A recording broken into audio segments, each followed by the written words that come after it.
வணக்கம். இது 40க்கு 40 வழங்குவது கார்த்திகா. நெருங்கிவிட்டது மக்களவை தேர்தல். யாருக்கு வாக்களிக்கலாம் என முடிவு செய்ய தயாராகிவிட்டார்கள் மக்கள். ஆனாலும் தொகுதி பற்றிய முழுமையான நிலவரம் அனைத்து வாக்காளர்களுக்கும் தெரிந்திருக்கும் என கூற முடியாது. அதனால் உங்கள் தொகுதியை உங்களுக்கே விரிவாக அறிமுகம் செய்கிறது இந்த 40க்கு 40. இன்று நான் பார்க்க போகும் தொகுதி திருவண்ணாமலை. இந்த தொகுதியை கிரிவலம் வரலாமா?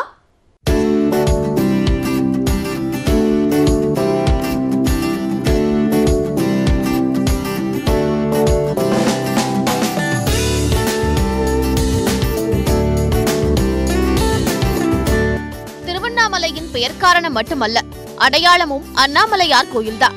கார்த்திகை தீபம் மற்றும் பௌர்ணமி நாட்களில் பக்தர்கள் கோயிலை சுற்றி 14 கிலோமீட்டர் தூரம் கிரிவலம் வந்து வழிபாடு நடத்துவது இங்கு பிரசித்தம். ரமணர் ஆசிரமம், யோகிராம் சுரத்குமார் ஆசிரமம் உள்ளிட்ட ஆசிரமங்களும் இங்கே உண்டு. டெல்டா மாவட்டங்களுக்கு அடுத்தபடியாக நெல் இங்கு அதிகம் விளைகிறது. நிலக்கடலை, கரும்பு உள்ளிட்ட பயிர்களும் பயிரிடப்படுகின்றன. 119 அடி கொள்ளளவு கொண்ட சாத்தனூர் அணை இந்த தொகுதியின் குடிநீர் மற்றும் பாசன வசதியை உறுதி செய்கிறது. சுற்றுலா தலமாக திகழ்கிறது ஜவ்வாது மலை. ஆனால் இங்கே வசிக்கும் மலைவாழ் மக்களுக்கு வேலை வாய்ப்புக்கான ஆதாரம் ஏதுமில்லை. இதனால் இப்பகுதி மக்கள் ஆந்திராவுக்கு தடை செய்யப்பட்ட செம்மரம் வெட்ட கூலிகளாக சென்று கைதாகி சிறையில் அடைபடும் நிலை இன்றும் தொடர்கிறது. செங்கம் பகுதியில் சாமந்தி, முல்லை, ஜம்மங்கி உள்ளிட்ட பூக்கள் அதிகமாக விளைவிக்கப்படுகின்றன. பெண் குழந்தை திருமணம் தடுப்பு மற்றும் பெண் சிசுக்கொலை தடுப்பு தொடர்பாக சிறப்பான விழிப்புணர்வை ஏற்படுத்திய வகையில் சிறந்த மாவட்டமாக கடந்த 2017-18 ஆண்டில் தேசிய விருது பெற்ற மாவட்டம் இது. செங்கம், திருவண்ணாமலை, கீழ்பெண்ணாத்தூர், கலசப்பாக்கம், ஜோலார்பேட்டை, திருப்பத்தூர் என 6 சட்டமன்ற தொகுதிகளை கொண்டிருக்கிறது இந்த மக்களவை தொகுதி. இதில் 4 சட்டமன்ற தொகுதிகளை திமுக வைத்துள்ளது. 2 சட்டமன்ற தொகுதிகள் அதிமுகவின் கையில் உள்ளன. ஜோலார்பேட்டை தொகுதி எம்எல்ஏவாக வணிக வரி மற்றும் பத்திரப்பதிவுத்துறை அமைச்சர் KC வீரமணி இருக்கிறார். இந்த தேர்தலில் 19,71,317 பேர் வாக்களிக்க உள்ளனர். 1957, 1962 ஆண்டு தேர்தல்களில் திருவண்ணாமலை தொகுதி இருந்தது. அப்போது நடந்த தேர்தலில் முதலில் சுயேட்சையாகவும் பின்பு திமுக சார்பிலும் தர்மலிங்கம் வென்றார். அதன் பின்பு இந்த தொகுதி நீக்கப்பட்டது. கடந்த 2008 ஆண்டு திருப்பத்தூர் தொகுதி நீக்கப்பட்டு திருவண்ணாமலை மீண்டும் உருப்பெற்றது. 2009 ஆண்டு நடந்த தேர்தலில் திமுகவின் டி வேணுகோபால் வெற்றி பெற்றார். 2014 ஆண்டு நடந்த தேர்தலில் அதிமுக சார்பில் வனரோஜா களமிறக்கப்பட்டார். திமுக சார்பில் CN அண்ணாதுரை வேட்பாளரானார். பாமக சார்பில் எதிரொலி மணியனும் காங்கிரஸ் சார்பில் A சுப்பிரமணியனும் போட்டியிட்டனர். அதிமுகவின் வனரோஜா 5,751 வாக்குகள் பெற்று வெற்றி பெற்றார். திமுகவின் CN அண்ணாதுரை 3,32,145 வாக்குகள் பெற்றார். திருவண்ணாமலை கிருஷ்ணகிரி தேசிய நெடுஞ்சாலை வாழ்க்கையைப் போல மேடு பள்ளங்களுடன் இருக்கிறது என்கிறார்கள் இந்த தொகுதி மக்கள். சென்னையிலிருந்து திருவண்ணாமலைக்கு நேரடி ரயில் விட வேண்டும் என்பதும் இந்த தொகுதி வாக்காளர்களின் நெடுநாள் எதிர்பார்ப்பாக இருக்கிறது. திருவண்ணாமலை மக்களவை தொகுதியில் சாலை மற்றும் ரயில் போக்குவரத்து மேம்படுத்தப்படும் என்று ஒவ்வொரு தேர்தலிலும் வேட்பாளர்கள் வாக்குறுதி அளிப்பது வாடிக்கையான ஒன்றாக உள்ளது. ஆனால் அது நிறைவேற்றப்படுவதே இல்லை என்கிறார்கள் மக்கள். திருவண்ணாமலை, தருமபுரி, கிருஷ்ணகிரி, விழுப்புரம் ஆகிய 4 மாவட்டங்களை இணைக்கும் பிரதான தேசிய நெடுஞ்சாலை தான் இது. கடந்த 2009 ஆண்டு 182 கிலோமீட்டர் தொலைவுற சாலை அமைக்கிறதுக்கு 590 கோடி ரூபாயை ஒரு தனியார் நிறுவனத்துக்கு மத்திய அரசு ஒதுக்குச்சு.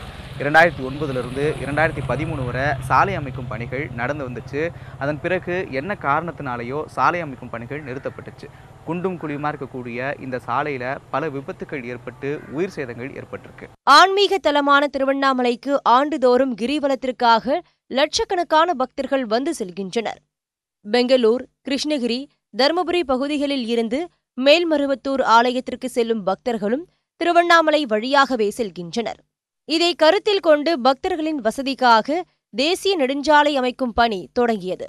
ஆனால் சாலை முழுமை பெறாமல் குண்டும் குழியுமாக உள்ளதால் அடிக்கடி விபத்து ஏற்படுவதாக வாகன ஓட்டிகள் கவலை தெரிவிக்கின்றனர். வண்டி ஓட்டுறது ஆச்சுன்னு ரொம்ப பள்ளம் ஓடுமா, வையே சரியில்லை.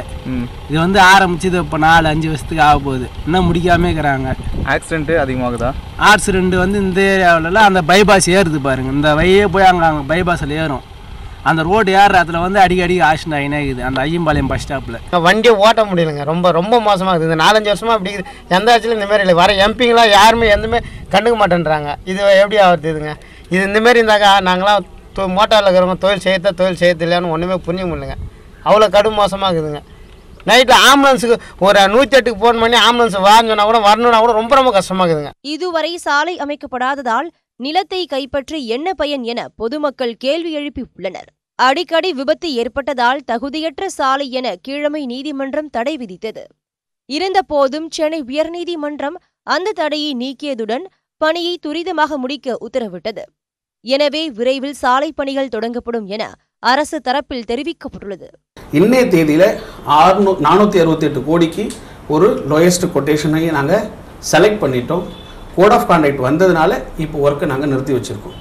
நாளைக்கே இந்த வேலையை செய்யலான்னு நீதிமன்றங்கள் உத்தரவிட்டாலோ இல்லை எலெக்ஷன் முடிஞ்சிட்டாலோ உடனடியாக இந்த வேலைகள் துவங்க எல்லா தயார் நிலையிலும் நாங்கள் இருக்கோம். இதேபோல் ரயில் நிலையத்தை மேம்படுத்துவதுடன் திருவண்ணாமலை சென்னைக்கு மீண்டும் ரயில் சேவையை தொடங்க வேண்டும் என்றும் இத்தொகுதி மக்கள் கோரிக்கை விடுத்துள்ளனர். அந்த ட்ரெயின் இருக்கும்போது ஜனங்க அந்த ட்ரெயினை யூஸ் பண்ணிட்டு இருந்தாங்க.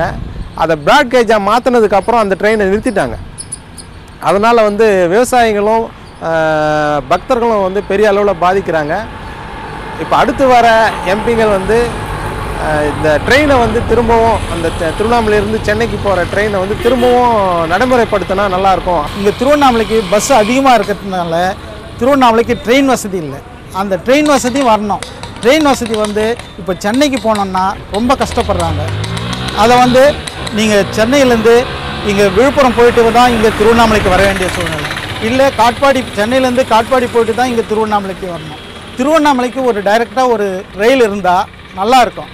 மேலும் ஔரா எக்ஸ்பிரஸ் ரயில் திருவண்ணாமலையில் நின்று செல்ல நடவடிக்கை எடுக்க வேண்டும் என்பதும் வாக்காளர்களின் விருப்பம். 2005க்கு பிறகு மூடிய இந்த பார்சல் சர்வீஸ் இப்போது வரைக்கும் திறக்கப்படலை. இதனால் வணிகர்கள் அதே போல் மலர் வியாபாரிகள் தங்களுடைய பொருட்களை கொண்டு போகிறதுக்கு இங்கிருந்து வேலூர் அல்லது காட்பாடிக்கு போய் அங்கிருந்து அனுப்ப வேண்டிய ஒரு சூழலுக்கு தள்ளப்பட்டிருக்காங்க. ஒவ்வொரு முறை பொதுத் தேர்தல் வரும்போதும் வேட்பாளர்கள் கொடுக்கக்கூடிய முக்கியமான வாக்குறுதியில் ஒன்று திருவண்ணாமலை ரயில்வே நிலையத்தை மேம்படுத்துவோம், அதே போல் தென் மாவட்டங்களை இணைக்கிறதுக்கான ரயில் திட்டத்தை செயல்படுத்துவோம் அப்படின்றது தான். ஒளிப்பதிவாளர் மனோவுடன் நான் நந்தா, நியூஸ் 18 தமிழ்நாடு. வளர்ச்சிக்காக ஆலைகள் திறக்கப்படுவதுதான் வழக்கம். ஆனால் திருவண்ணாமலை தொகுதியில் அதன் அடையாளமாக இருந்த விதைப்பண்ணையும் எண்ணெய் தயாரிப்பு ஆலையும் மூடப்பட்டு கிடக்கின்றன.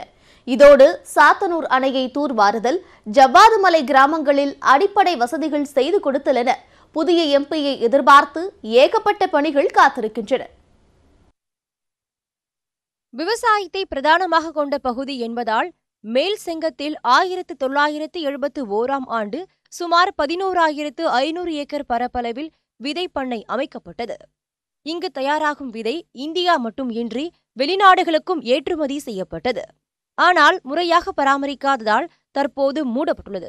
இன்னும் பண்ணையை திறந்து மத்திய மாநில அரசுகள் சிறப்பாக பண்ணுன்னு சொன்னால் ஒரு 1000 இன்னைக்கு இருக்கிற சூழ்நிலையில் ஒரு 5000க்கும் மேற்பட்ட விவசாய தொழிலாளிக்கு தினந்தோறும் வேலை வாய்ப்பை உருவாக்க முடியும். அதே போல் பக்கத்தில் இருக்கிற வாழவச்சனூரில் இருக்கிற விவசாய கல்லூரியை இதோட இணைச்சி அண்டர்டேக்கிங் பண்ணி நல்ல ஒரு இங்கே விவசாயிகளை புதிய புதிய உற்பத்திகளை ஏற்பாடு செஞ்சு அந்த மாணவர்களை பயன்படுத்தி நல்ல ஒரு வளர்ச்சி பெறுங்கிறதான். தமிழகத்தின் மொத்த நிலக்கடலை உற்பத்தியில் திருவண்ணாமலை, விழுப்புரம், தருமபுரி, கிருஷ்ணகிரி உட்பட 6 மாவட்டங்களில் மட்டும் 50 விழுக்காடு விளைகிறது. இதை கருத்தில் கொண்டு திருவண்ணாமலையில் எண்ணெய் தயாரிக்கும் ஆலை 1985இல் தொடங்கப்பட்டது. நாள் ஒன்றுக்கு 16 டன் அளவிற்கு எண்ணெய் உற்பத்தி செய்யப்பட்டு கொண்டிருந்த நிலையில் அந்த ஆலையும் 2002இல் மூடப்பட்டது. 20 ஆண்டு காலமாகிறது இந்த மில்லு மூடி. இந்த மில்லில் இருக்கிற மிஷின் எதுவுமே பயன்படாது. ஆகவே இந்த மாவட்டம் உள்ளிட்ட 6 மாவட்ட விவசாயிகளுடைய நலனை கருதியும் இங்கே இருக்கிற மயிலா உற்பத்தியாளருடைய நிலைமை கருதியும் மத்திய அரசாங்கம் இந்த மில்லை மீண்டும் செயல்படுத்துவதற்கு திறந்து இங்கே இருக்கிற விவசாயிகளுடைய வாழ்வாதாரத்தை பாதுகாக்க வேண்டும் என்று கேட்டுக்கிறோம். தண்டாரம்பட்டு, செங்கம், திருவண்ணாமலையில் சுமார் 10,000 ஏக்கர் பரப்பில் மல்லி, முல்லை, கனகாம்பரம், சாமந்தி, சம்மங்கி மலர்கள் விளைகின்றன. இருந்தபோதும் இங்கு விளையும் மலர்களை இங்கேயே சந்தைப்படுத்தும் வாய்ப்பு இல்லை என விவசாயிகள் கவலை தெரிவிக்கின்றனர். நாங்கள் பெங்களூர் அனுப்புகிறோம். அதுக்கோசரம் இங்கே ஒரு சென்ட் ஃபேக்ட்ரி கட்டி கொடுத்தீங்கன்னா நம்மளுக்கு நம்ம பக்கத்தில் ஈஸியாக இருக்கும். பெங்களூர் தான் அனுப்புகிறோம் நாங்கள். அங்கே செலவு அதிகமாகுது. ஏஜென்ட் ஒரு கூலி எடுத்துடுறாங்க, வண்டி வாடகை ஒரு கூலி எடுத்துடுறாங்க. மீதி இதெல்லாம் போய் நம்மளுக்கு கம்மியாக தராங்க அவங்க.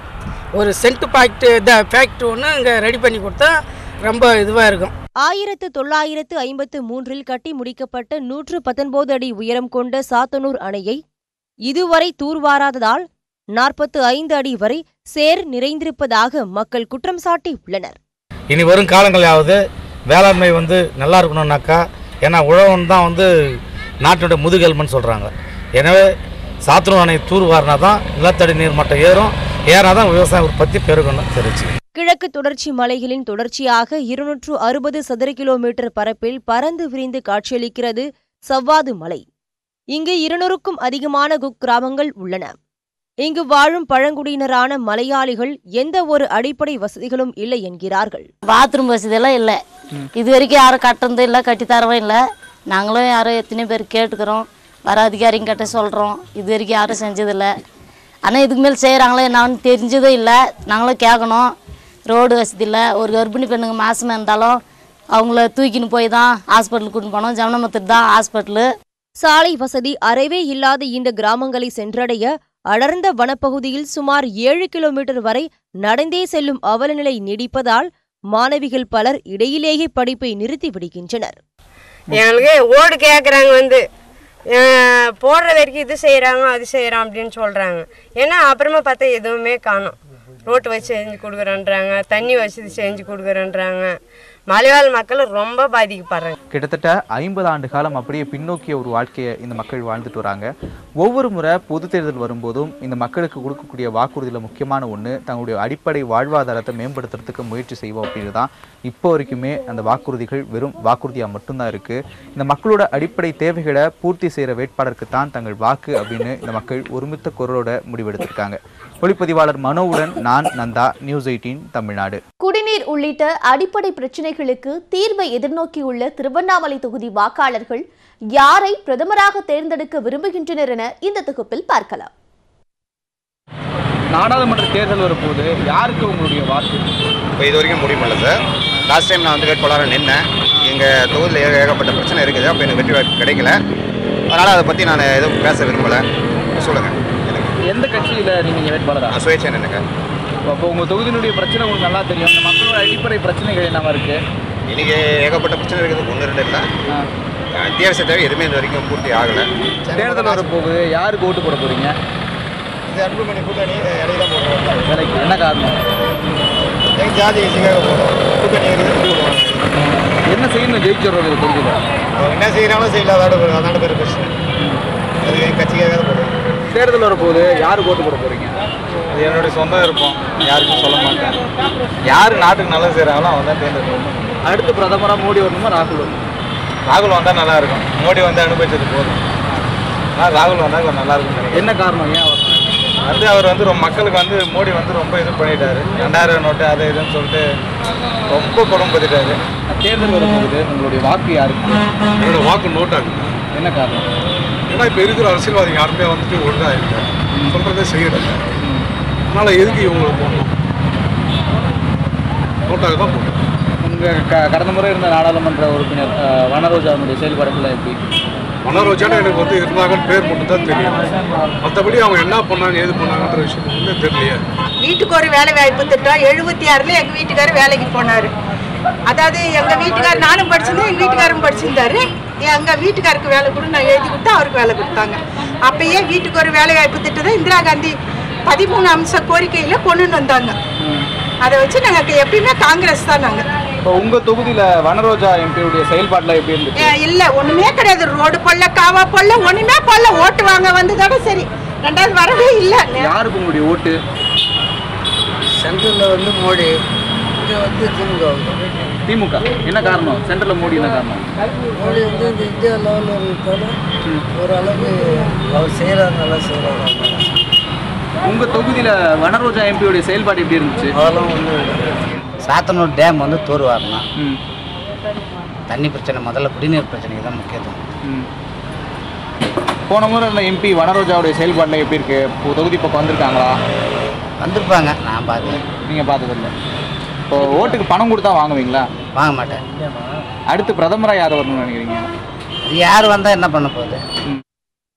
திருவண்ணாமலை எம்பி வனரோஜாவின் நாடாளுமன்ற செயல்பாடு சுமாரான அளவிலேயே இருக்கிறது. அவரது நாடாளுமன்ற ரிப்போர்ட் கார்டு பார்க்கலாம். மக்களவை நடந்த 331 நாட்களில் 258 நாட்கள், அதாவது 78 விழுக்காடு நாட்கள் எம்பியான வனரோஜா அவைக்கு சென்றுள்ளார். திருவண்ணாமலை மாவட்ட சாலைகளை சீரமைத்தல், திருவண்ணாமலை ரயில்வே திட்டங்கள் உட்பட 52 விவாதங்களில் அவர் பங்கேற்றுள்ளார்.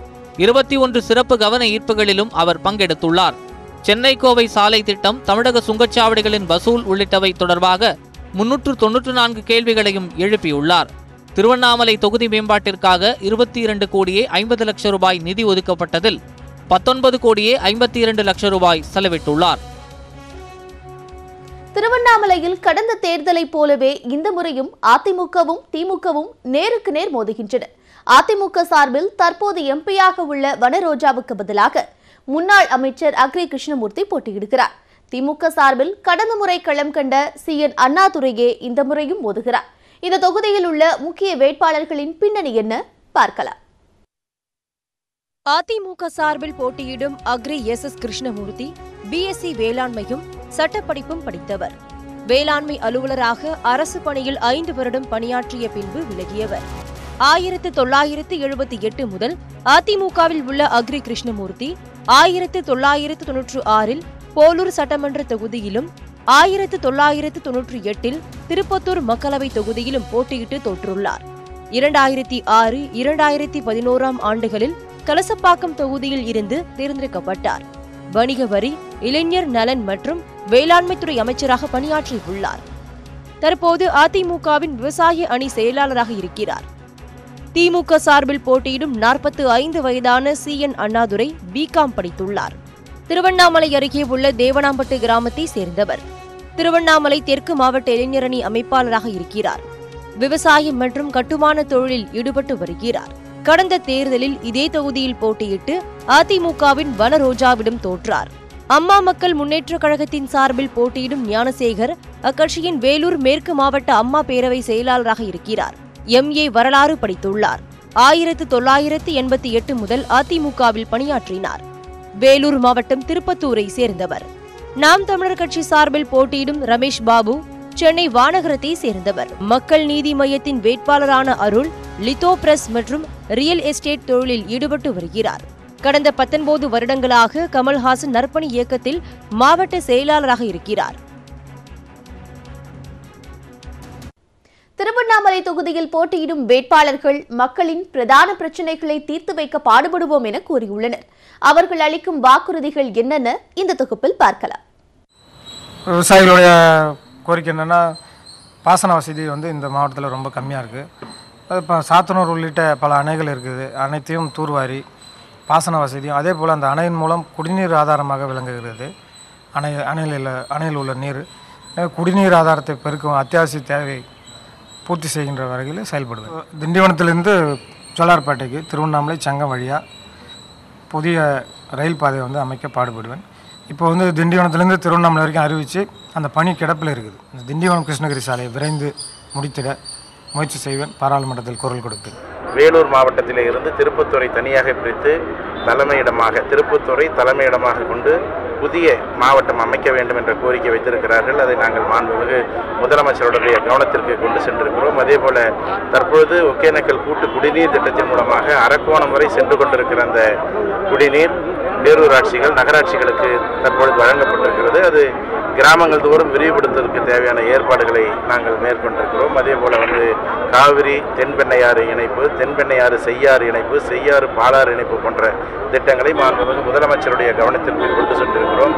விவசாயிகளின் முக்கிய கோரிக்கையான திருவண்ணாமலை மாவட்டத்தில் இருக்கிற பல்வேறு ஏரிகள் பயன்படுகின்ற வகையிலே நந்தன் கால்வாய் திட்டம் செயல்படுத்துவதற்கு தேவையான முன்னேற்பாடுகளை மாண்புமிகு முதலமைச்சர் அவர்கள் செய்வதாக சொல்லியிருக்கிறார்.